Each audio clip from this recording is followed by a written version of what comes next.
I think she has a tremendous sense of injustice, and she recognizes that she has the platform and the voice to try to correct that injustice. And that really drives her. I think her political influence has really not been served well.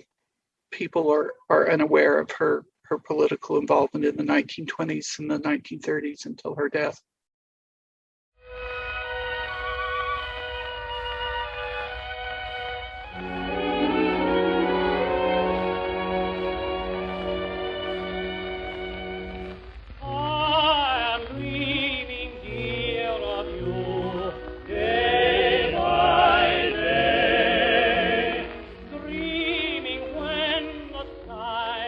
She may have been the first Indigenous American to speak in her own voice instead of white Americans speaking for her.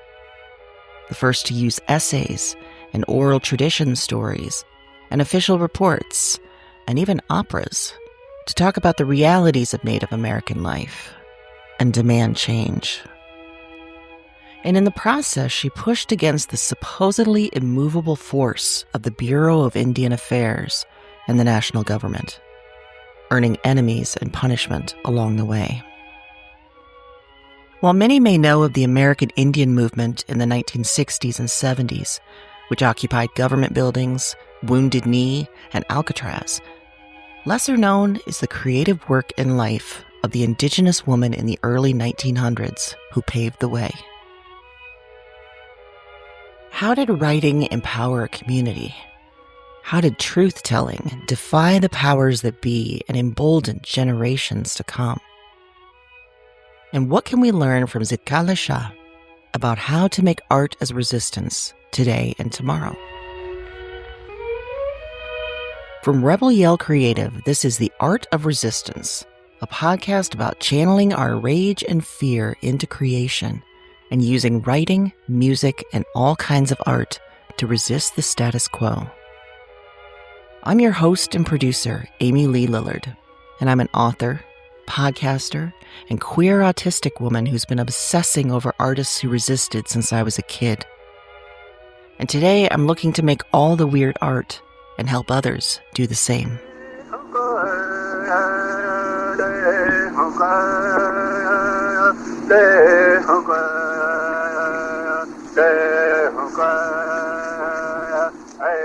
This song comes from the Densmore Recordings, a collection of live music by Sioux tribal members in the early 1900s.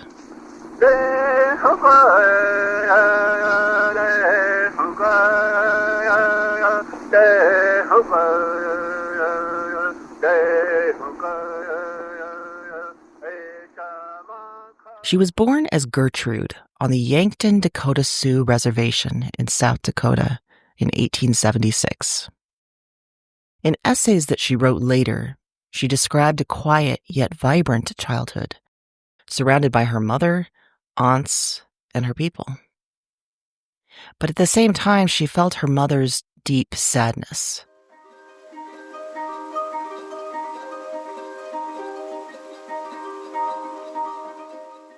Reaches for the Wind was of the first Native American generation forced to adapt to reservation life. She would talk to her daughter of the past, the before. They were happy, she said, but the paleface stole their lands and drove them here. When Gertrude was 8 years old, missionaries arrived in the reservation.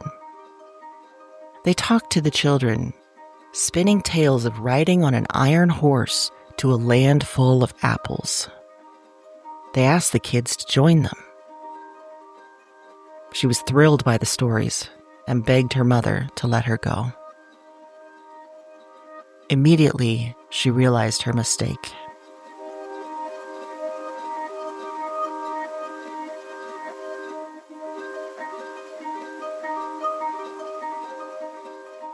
Gertrude rode the train to Wabash, Indiana, to the Quaker-run boarding school. There, her long hair, tied to her home, to her culture, was quickly chopped off. The school was cold and hard, and the nights were filled with crying. She found the apple orchard, but the apples were dying off.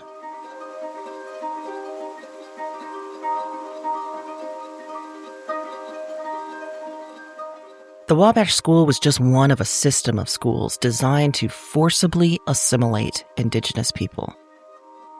And by assimilate, the federal government meant erase. The schools outlawed the children's tribal languages. They banned cultural practices and religious traditions. The kids were beaten and punished when they broke these rules. Kill the Indian but save the man.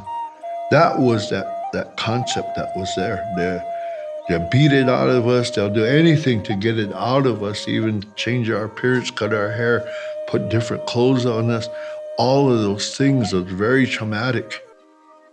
That was Virgil Taken Alive, board member, Standing Rock Elders Preservation Council, in a 2022 interview.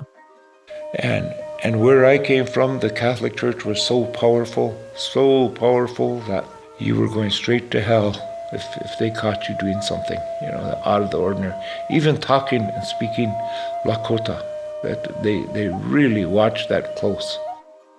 That was Terry Yellowfat, board member, Standing Rock Elders Preservation Council. The schools acted as part of the broader Bureau of Indian Affairs philosophy and methods. Starting in 1883, the Indian Offenses Act outlawed traditional Native practices and religious observances, like the Sioux Sundance. A few years into school, Gertrude returned to her mother on the reservation. But like immigrant kids or minority kids in majority culture, she found she'd been irrevocably changed. She didn't fit like she used to. There was a wedge between her and her mother and the broader community. She'd been devastated at school and homesick, but now that she was home, she was devastated again. In later essays and stories, she wrote, "My mother had never gone inside of a schoolhouse, and so she was not capable of comforting her daughter who could read and write. Even nature seemed to have no place for me. I was neither a wee girl nor a tall one, neither a wild Indian nor a tame one." So she went back to school.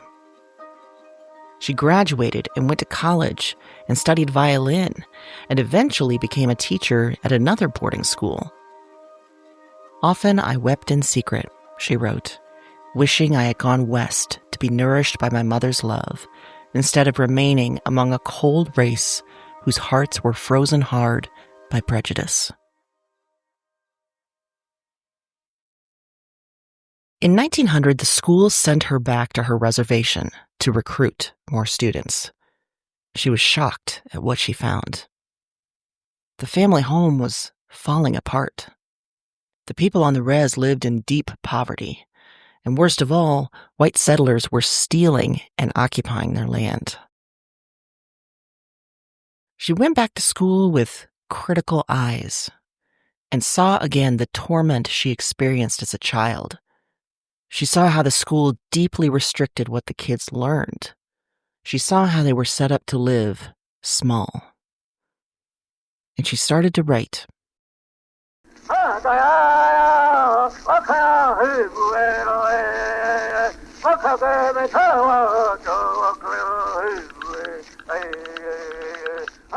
Under her new name of Zitkála-Šá, which meant red bird in Sioux, she wrote personal essays describing her idyllic childhood and then her traumatic schooling. She talked about the deep pain she felt and the inherent cruelty of schools stealing children and erasing their culture. The essays appeared in Atlantic magazine and Harper's in early 1900, and as a result, she was fired from the school. She went back to the reservation and worked as a clerk for the tribal offices. She also collected oral stories told in Sioux from elders down the line. The stories became a book, Old Indian Legends, the first to translate the stories and preserve them for future generations. She also wrote an article in The Atlantic called Why I Am a Pagan. I feel in keen sympathy with my fellow creatures, for I seem to see clearly again that all are akin. The racial lines which once were bitterly real now serve nothing more than marking out a living mosaic of human beings.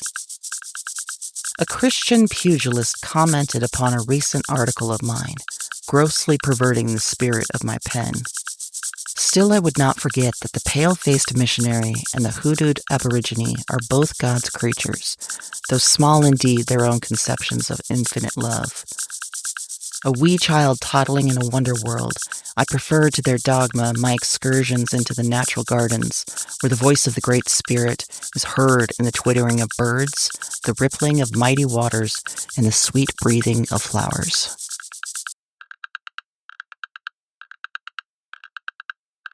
During this time, she married, and together she and her husband moved to the Ute Reservation in Utah to work for the reservation there.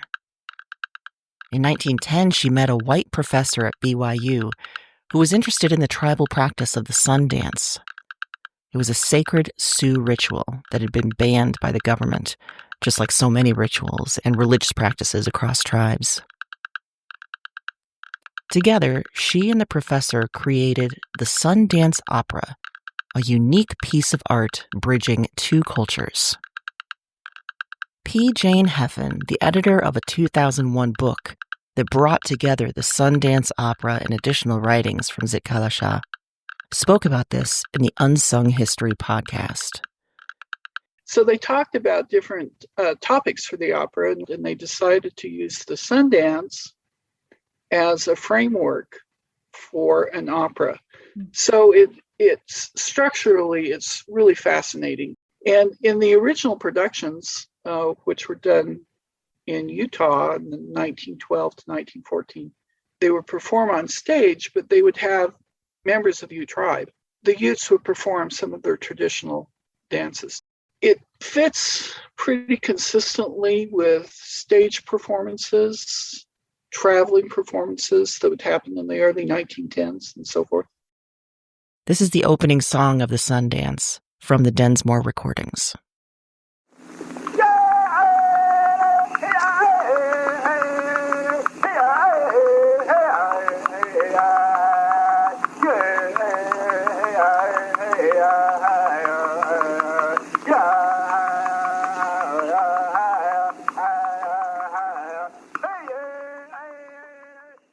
In 1921, Zitkála-Šá brought together many of her essays, along with additional stories, into another book, American Indian Stories. Later, she also published a report entitled Oklahoma's Poor Rich Indians. In it, she wrote about native tribes being exploited and defrauded by outsiders to get at their oil-rich lands, stories later told in Killers of the Flower Moon and the subsequent movie. The article was instrumental in getting the government to investigate.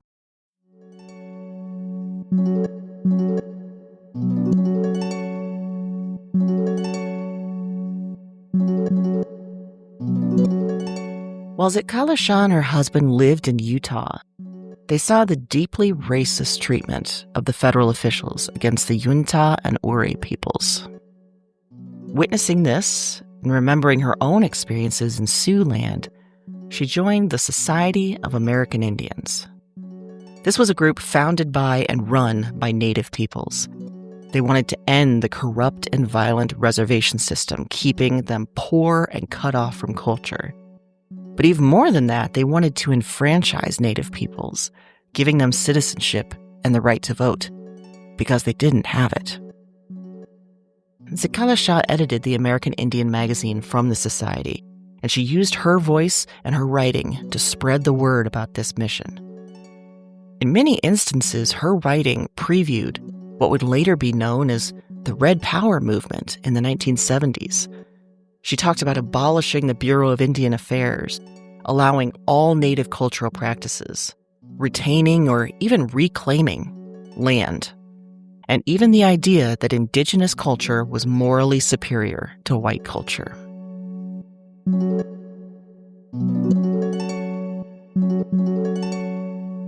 By the end of World War I, the citizenship and voting issue was even more urgent. 25% of the adult male Native population had served in the war. That was compared to 15% of all other American males. She said, if the Indian is good enough to fight for America, he is good enough to be considered American, with all the rights and privileges associated.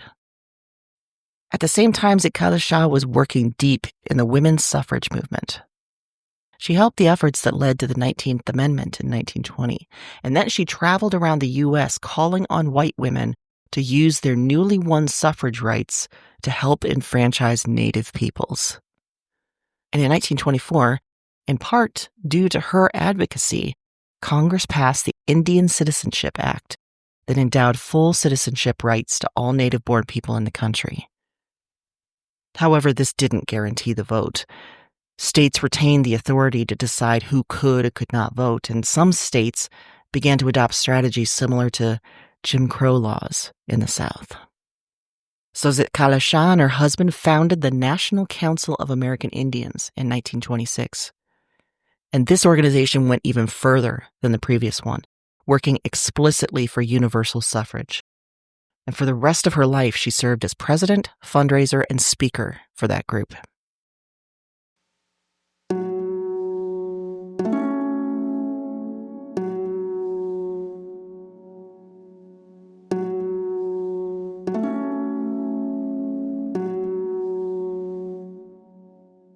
From everything mentioned about Zitkála-Šá so far, you'd think she was a slam dunk of an indigenous pioneer and hero.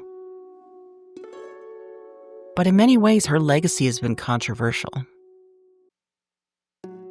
After getting married and having a child, Zitkála-Šá did an about-face. After writing about proudly being a pagan and declaring the Christian-led schools violent and wrong, she became Catholic.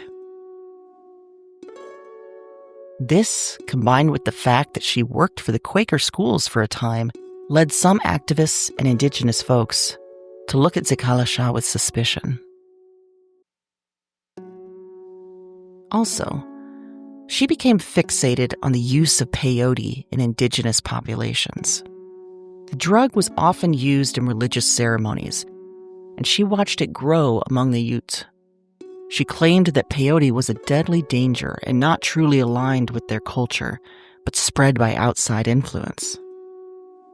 And to spread the word about her anti-peyote message, she allied with some of the biggest enemies of Native peoples, including the leadership of the Bureau of Indian Affairs. Finally, when Zitkála-Šá created the Sundance Opera, it was problematic from the start. She was Dakota, which did not use the Sundance as much as the Lakota. But Zitkála-Šá also had the bad fortune to partner with a grifter. When she worked with the white BYU professor to make the Sun Opera in 1913, they adapted the ritual to appeal to white audiences. And then, in 1938, the professor cut out Zitkála-Šá, creating new productions without crediting her work and stripping out much of the realism in favor of Wild West-type tropes.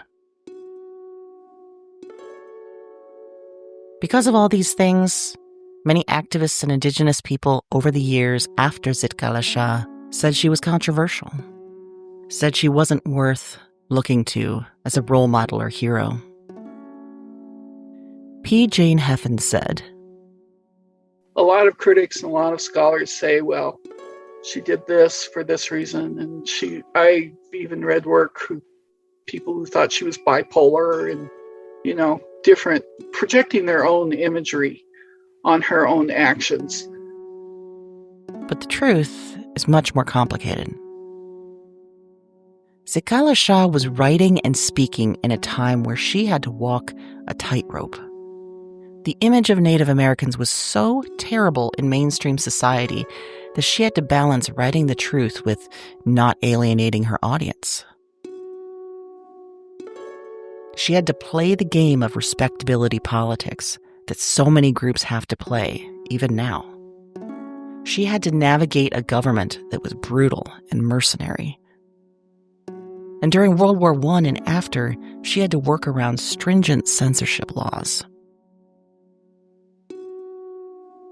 In terms of converting to Catholicism, that was at a time when the Catholic Church frequently partnered with Native American support organizations. When Zitkála-Šá came out against peyote, it was at a time when women's suffrage movements were often deeply tied to anti-alcohol and drug movements. And let's face it, everyone has bad luck sometimes when it comes to picking creative collaborators. When it comes down to it, Zitkála-Šá was a complicated person, just like everyone. She was built from an erased and manufactured culture, torn apart in many ways. She tried to work within systems just as often as she tried to tear them down. She exemplified the paradoxes that a colonized population face. And she gave a platform to indigenous voices at a time when the only voices were white ones, spreading the lies about degenerate and childlike native peoples that needed a firm white hand. American Indian Stories, which contains her boarding school narratives. And if she were to ever only be known for this, it would be an amazing achievement, because she was one of the first Native authors to write without an amanuensis, without somebody translating for her or heavily editing what she wrote. What can we learn from Zitkála-Šá? What can we do as creative people in this fucked up world? Because we are all creative, we can all find ways to resist. Today, Zitkála-Šá is increasingly recognized as a huge pioneer in Indigenous rights and representation. And the key tenets of much of her writing and activist work appeared in similar forms in the 20-Point Indian Manifesto and other demands from the Red Power organizations in the 1970s. Her story is one of finding her voice and then giving voice to others like her. And that story isn't pure by some accounts, but whose is? Sticking rigidly to one viewpoint and never changing is not a badge of honor in real life. That's one thing I think we can take from Zitkála-Šá's story. We are people who live and change and evolve. And not only that, women face unique pressures on our public viewpoints, as do individuals who are Black, Indigenous, and people of color. Despite all that, Zitkála-Šá did the work. She wrote the things.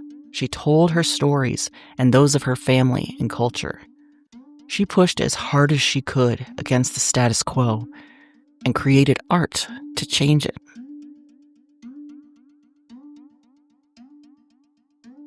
So here's what we do from here. We tell our stories in our voice. We embrace our cultures and create work to honor them. We create revolutionary art to reach the people who need to see it and hear it. And we don't think of this as short term. Even if we get a new administration down the road, even if we miraculously come out of this terrifying, tyrannical moment, there's so much to fight against and for.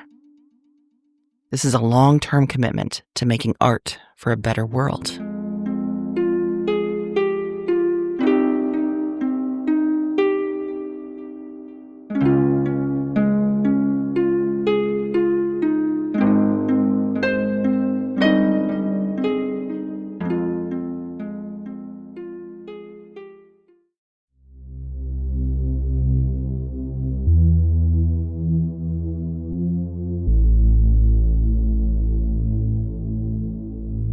The Art of Resistance is a podcast from Rebel Yell Creative. To make art that matters, every creative person needs support. Find yours at rebelyellcreative.com. This is Amy Lee Lillard, and I wrote, narrated, and produced this show. Check the show notes for all sources, and head to rebelyellcreative.com for full show transcripts, art, and more. I'll see you next time.